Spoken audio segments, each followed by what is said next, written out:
सबसे पहले मशीन की सेटिंग हम करेंगे। मशीन की सेटिंग करने के लिए आपने ये जो 3 लाइंस बनी हुई हैं इन पर क्लिक करना है।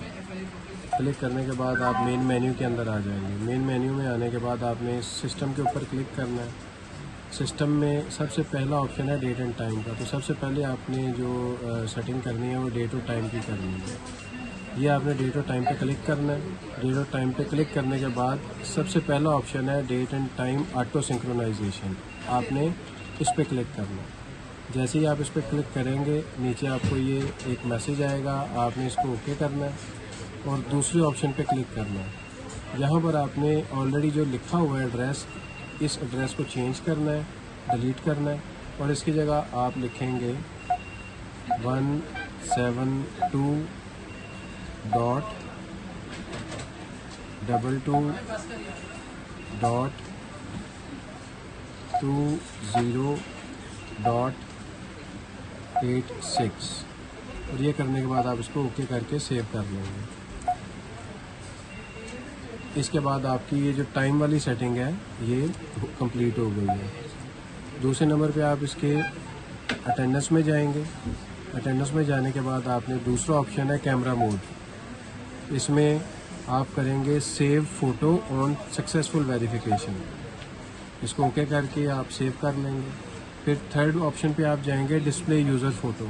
इसको आप चेक करके ओके कर देंगे। तो इस तरह से आपने आपकी जो मेन सेटिंग्स हैं, एक टाइम की सेटिंग है और एक अटेंडेंस मार्किंग की सेटिंग है, आपने दोनों सेटिंग्स कंप्लीट कर लेनी है रजिस्ट्रेशन से पहले ही। अब आपने स्टार्ट करनी है एम्प्लॉयज़ की रजिस्ट्रेशन। उसके लिए एम्प्लॉय की रजिस्ट्रेशन के लिए आप दोबारा फिर उसी तरह ही मेन मेन्यू के अंदर जाएंगे। मेन मेन्यू में जाने के बाद सबसे पहला ऑप्शन है यूज़र मैनेजमेंट। आप यूज़र मैनेजमेंट की तरफ आएंगे। यूज़र मैनेजमेंट में जाने के बाद आपने सबसे पहला जो ऑप्शन है न्यू यूज़र क्रिएशन का, न्यू यूज़र लिखा हुआ है, उस पर आप क्लिक करेंगे। क्लिक करने के बाद आपने एम्प्लॉय का आईडी सेव करना है। एम्प्लॉय का आईडी ओरेकल जनरेटेड आईडी है, किसी भी एग्जेक्टिव का या सबॉर्डिनेट का एसएन नंबर है, आप यहाँ पर वो डालेंगे। और कैजुअल के केस में भी आपने एक ओरेकल जनरेटेड आईडी होता है हर कैजुअल का जो 89 डेज़ पे एंगेजमेंट जिसकी होती है, आपने सिस्टम के अंदर वही आईडी डालना है और यहाँ पर वो उसकी डिटेल आपको आपके रिस्पेक्टिव एडमिन इंचार्जेस से मिल जाएगी। इस केस के अंदर मैं अभी फ़िल वक्त जो है वो एक डमी आईडी डाल रहा हूँ। एक चीज़ की मैं यहाँ पे आपको क्लियर कर रहा हूँ कि आपने जो ओरेकल जनरेटेड आईडी अगर किसी भी कैजुअल का नहीं डालेंगे तो उसकी अटेंडेंस रिपोर्ट्स के अंदर रिफ्लेक्ट नहीं होगी। अभी मैं एक डमी आईडी डाल रहा हूँ 1 2 3 4 5 और उसके बाद मैं इसको सेव कर रहा हूँ। या मैं ये ऑलरेडी चूँकि सेव है इसलिए डुप्लीकेट का उसने मैसेज दे दिया। मैं अब एंटर कर देता हूँ 2 3 4 5 6। ये मैंने एक यूज़र क्रिएट कर दिया। अब मैं इसका नेम सेव करूँगा। इसका नेम सेव कर दिया मैंने। अभी मैं इसका नेम लिखता जा रहा हूँ लेकिन ऊपर शो नहीं हो रहा। जैसे ही मैं स्पेस का बटन दबाऊँगा तो उसका नाम जो मैंने सेव किया था ये इसके ऊपर शो हो गया। इसको सेव कर दूँगा।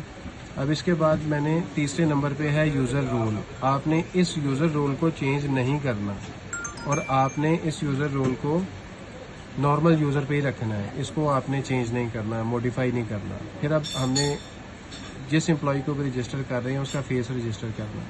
फेस पे क्लिक करेंगे। फेस पे क्लिक करेंगे तो ऑटोमेटिकली कैमरा ऑन हो गया। कैमरा ऑन जैसे ही होगा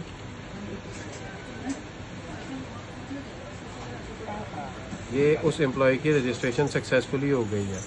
अब आपने ये चेक करना है कि जो एम्प्लॉय की रजिस्ट्रेशन हुई है क्या वो ठीक हुई है, एम्प्लॉय की अटेंडेंस मार्क हो रही है।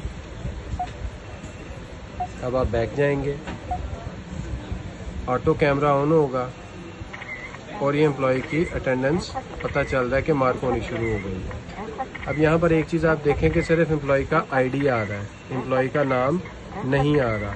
इस एम्प्लॉय के नाम को यहाँ पे शो करने के लिए आपको दोबारा इसकी सेटिंग करनी पड़ेगी। इसके लिए हमें एक दोबारा सेटिंग करनी पड़ेगी। वन टाइम सेटिंग है, आप एक दफ़ा ही कर लें तो फिर एम्प्लॉय जब भी अटेंडेंस कोई भी मार्क करेगा तो उसका नाम भी डिस्प्ले होगा। इसमें आपने दोबारा फिर उसी तरह ही सिस्टम में जाना है। सिस्टम में जाके आप सिक्योरिटी सेटिंग में जाएंगे। सिक्योरिटी सेटिंग में लास्ट 2 ऑप्शंस हैं, display verification name, display verification mode.